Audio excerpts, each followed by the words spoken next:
Dia berangkat ke Qatar hanya untuk mencari nafkah, tapi pulang membawa luka yang tak bisa disembuhkan oleh waktu. Ini bukan kisah cinta biasa. Ini adalah cinta yang seharusnya tak pernah terjadi.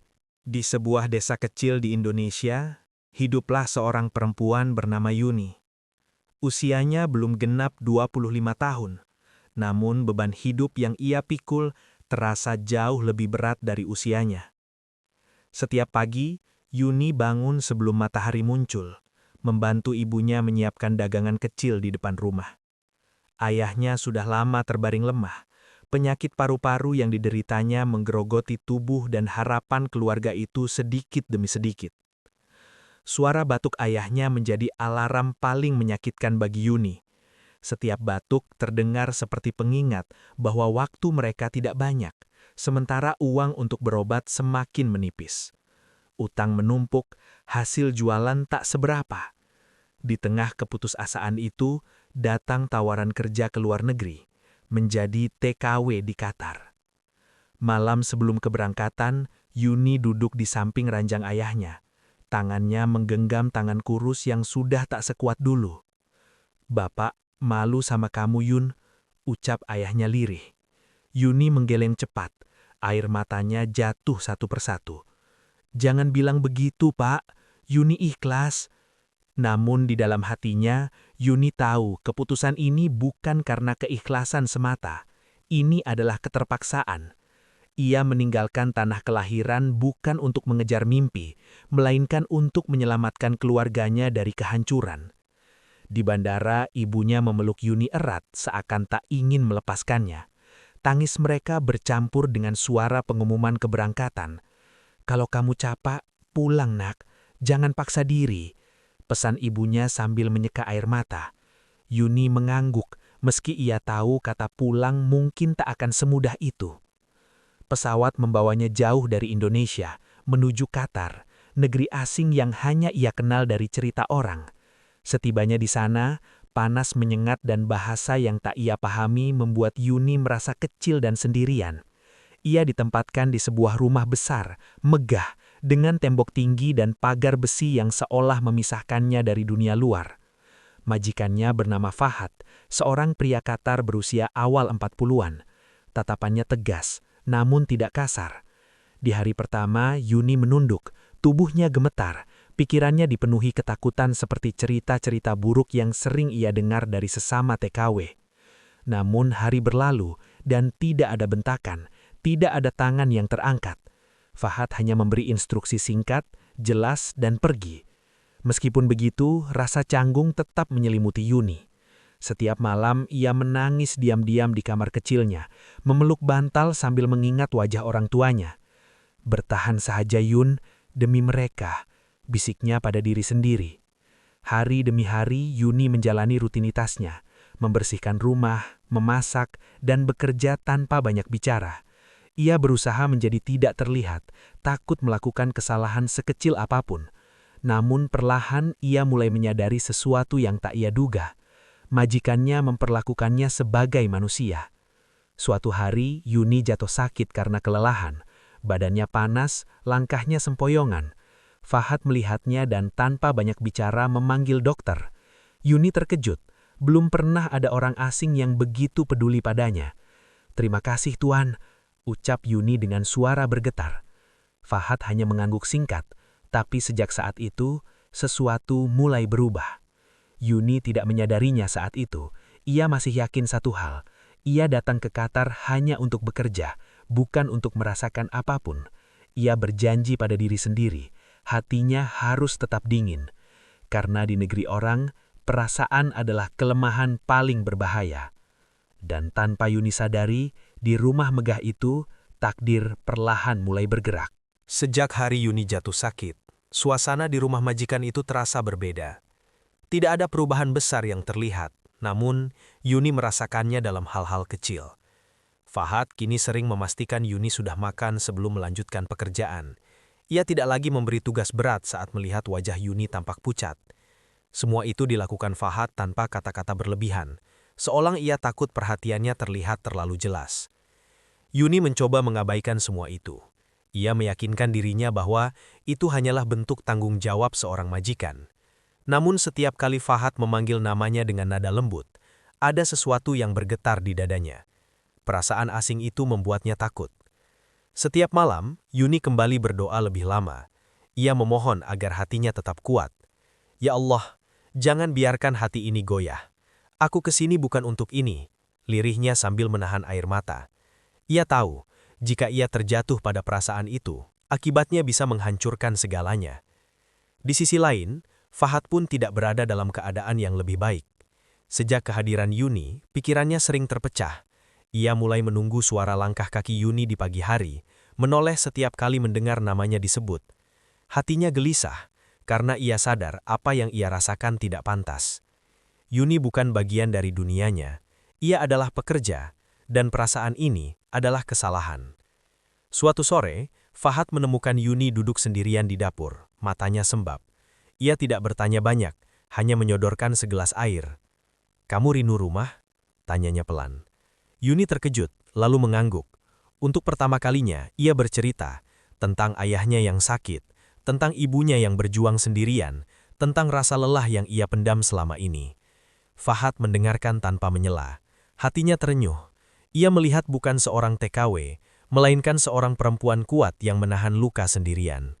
Sejak saat itu, jarak di antara mereka semakin menipis, meski tidak ada yang berani melangkah lebih jauh. Namun justru disitulah penderitaan dimulai. Yuni mulai sadar, hatinya tidak lagi sekadar bekerja. Ia menunggu Fahad pulang. Ia merasa kecewa saat Fahad bersikap dingin. Setiap senyum kecil Fahad membuatnya hangat seharian, dan setiap sikap acuh membuatnya gelisah. Perasaan itu menyiksa, karena ia tidak punya hak untuk merasakannya. Beberapa TKW lain mulai berbisik, tatapan mencurigakan mulai muncul. Yuni semakin menunduk, semakin membatasi diri. Ia menjauh, berharap perasaan itu mati dengan sendirinya. Namun cinta, seperti air, selalu menemukan celah. Suatu malam, listrik padam.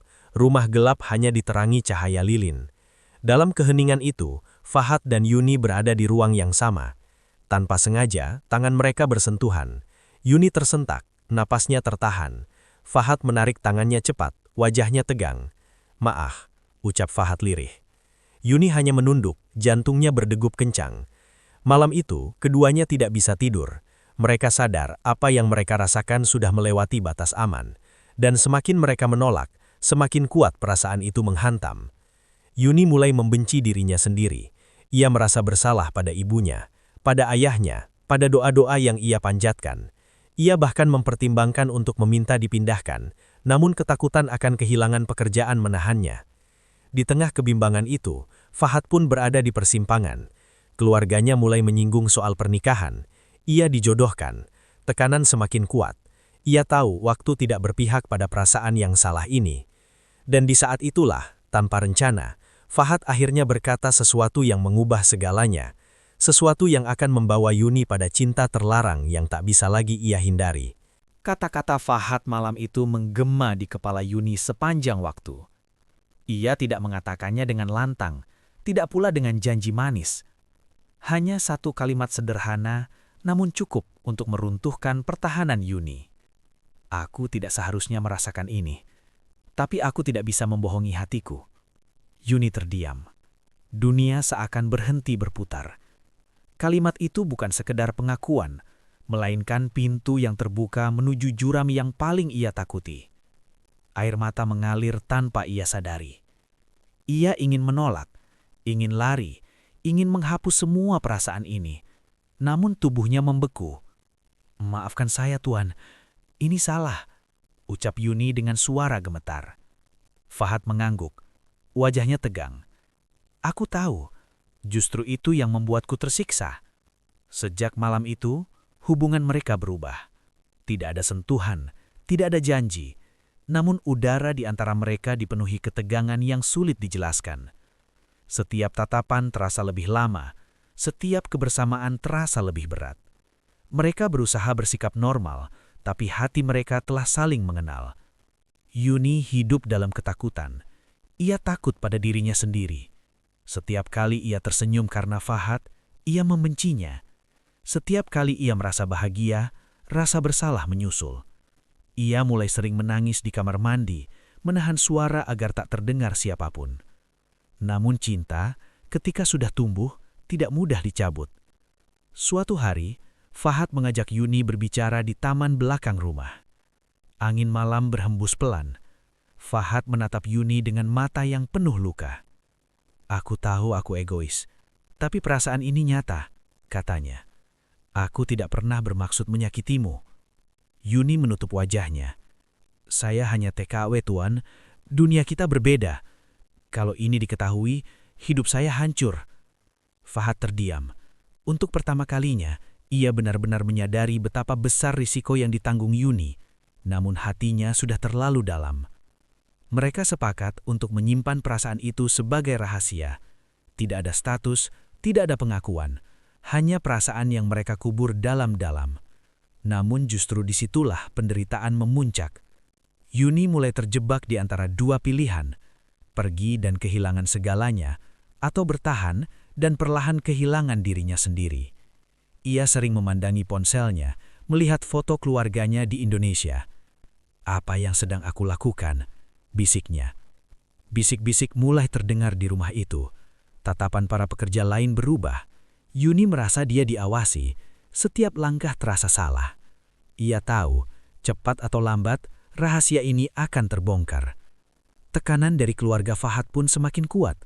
Ibunya mendesaknya untuk segera menikah. Fahad berada di bawah tuntutan adat, kehormatan dan nama baik keluarga. Setiap telepon dari rumah membuatnya semakin tercekik. Pada suatu malam, Fahad datang dengan wajah lelah. "Aku dijodohkan," katanya pelan. Yuni terdiam. Dadanya seperti diremas. Ia mencoba tersenyum meski air matanya jatuh. "Itu memang seharusnya," jawabnya lirih. Namun setelah itu, Yuni menangis sejadi-jadinya. Ia sadar, kisah ini tidak punya masa depan. Cinta ini hanya akan berakhir dengan luka. Hubungan mereka menjadi semakin rapuh. Fahad terombang-ambing antara kewajiban dan perasaan. Yuni semakin tenggelam dalam kesedihan yang tak bisa ia ceritakan pada siapapun. Dan pada titik itulah, sebuah kesalahan kecil terjadi. Sebuah momen yang akan membuka rahasia mereka dan membawa segalanya menuju kehancuran yang tak terelakkan. Hari itu dimulai seperti biasa, namun Yuni merasakan firasat buruk sejak pagi. Dadanya terasa sesak tanpa sebab. Setiap suara langkah di rumah itu membuatnya gelisah. Ia mencoba menenangkan diri, meyakinkan bahwa semuanya akan baik-baik saja. Namun takdir seolah sudah menentukan arah lain. Kesalahan kecil itu terjadi tanpa sengaja. Sebuah pesan singkat dari Fahad masuk ke ponsel Yuni saat ia sedang membersihkan ruang keluarga. Kalimatnya sederhana, tapi cukup untuk menghancurkan segalanya. "Jaga dirimu hari ini." Sebelum Yuni sempat menghapusnya, salah satu pekerja lain melihat layar ponsel itu. Tatapan curiga berubah menjadi kecurigaan yang mematikan. Bisik-bisik menyebar cepat seperti api. Cerita dibesar-besarkan, dipelintir, dan berubah menjadi tuduhan keji. Yuni dipanggil ke ruang tengah. Kakinya gemetar, tangannya dingin. Ia tahu saat itu telah tiba. Keluarga Fahad berdiri dengan wajah dingin. Pertanyaan demi pertanyaan menghujani Yuni tanpa memberi kesempatan bernafas. Ia mencoba menjelaskan, namun suaranya tenggelam oleh amarah dan prasangka. "Kamu tahu posisimu di rumah ini," bentak salah satu anggota keluarga. Yuni menunduk, air mata jatuh membasahi lantai. "Saya tidak pernah berniat," ucapnya terputus. Fahad datang terlambat. Ketika ia masuk, suasana sudah membeku. Tatapan keluarga beralih kepadanya. Ia berdiri kaku, dadanya bergejolak. Untuk pertama kalinya dalam hidupnya, ia harus memilih secara terbuka. "Ini salah saya," ucap Fahad akhirnya. Kalimat itu membuat ruangan senyap. Yuni terkejut. Ia menggeleng cepat, tak ingin Fahad menanggung akibatnya. Namun Fahad melangkah maju. "Yuni tidak bersalah, saya yang gagal menjaga jarak." Namun pembelaan itu justru menjadi bukti. Amarah meledak. Nama baik keluarga dipertaruhkan. Keputusan diambil tanpa banyak pertimbangan. Yuni harus pergi. Yuni merasa dunia runtuh di kakinya. Ia tidak diberi kesempatan menjelaskan, tidak diberi waktu berpamitan. Semua jasanya seolah tak berarti. Ia dianggap noda yang harus segera dihapus. Malam itu Yuni mengemas barangnya dengan tangan gemetar. Setiap lipatan pakaian terasa seperti mengubur kenangan. Fahad berdiri di depan pintu kamar, matanya merah. "Maafkan aku menghancurkan hidupmu," katanya lirih. "Tidak, Tuan. Kita sama-sama tahu, ini tidak akan pernah punya akhir yang bahagia." Air mata mereka jatuh tanpa pelukan. Tidak ada keberanian untuk menyentuh, hanya jarak yang semakin nyata. Di bandara, Yuni duduk sendirian, memandangi tiket kepulangan. Hatinya kosong. Ia tidak tahu bagaimana harus kembali ke Indonesia dengan luka sebesar ini. Saat pengumuman keberangkatan hampir terdengar, Fahad muncul di kejauhan. Nafasnya terengah-engah, matanya mencari-cari. Tatapan mereka bertemu. Tidak ada kata, tidak ada lambaian, hanya air mata yang mengalir diam-diam. Fahad terlambat. Lagi. Pesawat mulai bergerak. Dari balik jendela, Yuni menatap lampu kota Qatar yang perlahan menjauh. Di sanalah ia kehilangan segalanya. Pekerjaan, mimpi, dan cinta yang tak pernah seharusnya ia miliki. Dan saat pesawat lepas landas, Yuni menyadari satu hal paling menyakitkan. Cinta terlarang ini telah mengubah hidupnya selamanya. Pesawat mendarat di Indonesia saat fajar hampir menyingsing. Yuni melangkah keluar dengan langkah gontai. Tidak ada keluarga yang menjemput. Ia tidak memberi kabar kepulangan. Hatinya terlalu lelah untuk menjelaskan apapun. Yang ia bawa pulang bukan hanya koper kecil, tapi luka yang terlalu besar untuk diceritakan. Di desa, ibunya terkejut melihat Yuni pulang lebih cepat dari rencana. Wajah ibunya berseri, tapi senyum Yuni terasa kosong. Saat malam tiba dan rumah kembali sunyi, Yuni akhirnya menangis dalam pelukan ibunya. Tangis yang pecah, panjang, dan jujur. Ia tidak menceritakan segalanya, hanya berkata bahwa ia gagal bertahan. Ayah Yuni telah berpulang beberapa bulan sebelumnya. Kabar itu menghantam Yuni seperti petir di siang bolong. Ia berlutut di depan makam ayahnya, menggenggam tanah basah sambil terisak. "Maaf, Pak, Yuni pulang tanpa membawa kebahagiaan," bisiknya lirih. Hari-hari berikutnya Yuni menjalani hidup seperti bayangan. Ia membantu ibunya, tapi jiwanya kosong. Malam-malamnya dipenuhi kenangan yang tak bisa ia usir. Wajah Fahad, suaranya, tatapan terakhir di bandara, semuanya menghantuinya. Suatu malam, Yuni menerima pesan dari nomor asing. Ia ragu membukanya. Namun saat membaca namanya disebut, jantungnya berhenti sejenak. Fahad. Pesan itu singkat, penuh penyesalan. Fahad menulis bahwa ia telah menikah demi keluarganya. Namun hatinya tidak pernah benar-benar tenang. Ia meminta maaf karena telah menyeret Yuni ke dalam perasaan yang tidak adil. Yuni membaca pesan itu berulang kali. Air matanya jatuh, tapi kali ini berbeda. Tidak lagi penuh amarah, hanya kesedihan yang tenang. Ia tidak membalas. Untuk pertama kalinya, Yuni memilih dirinya sendiri. Hari demi hari berlalu. Luka itu tidak hilang, tapi perlahan mengering. Yuni mulai bangkit. Ia membuka usaha kecil di desa. Ia belajar tersenyum lagi meski kadang masih terasa pahit. Ia menyadari bahwa hidup tidak selalu memberi akhir yang kita inginkan, tapi selalu memberi pelajaran. Suatu sore, Yuni duduk di teras rumah, menatap langit senja. Ia teringat semua doa yang pernah ia panjatkan di Qatar. Ia tersenyum kecil. Kini ia paham, tidak semua cinta datang untuk dimiliki. Ada cinta yang hadir hanya untuk mengajarkan arti kekuatan dan keikhlasan. "Terima kasih," ucap Yuni pelan pada masa lalunya. Di dalam hatinya, Yuni berdamai. Ia bukan lagi perempuan rapuh yang berangkat dengan keterpaksaan. Ia adalah perempuan yang pernah jatuh, terluka, namun mampu bangkit dengan martabatnya sendiri. Dan di suatu tempat jauh di sana, Fahad mungkin masih menyimpan penyesalan. Namun Yuni tidak lagi hidup dalam bayangannya. Ia melangkah maju, membawa luka sebagai bekal, bukan sebagai beban.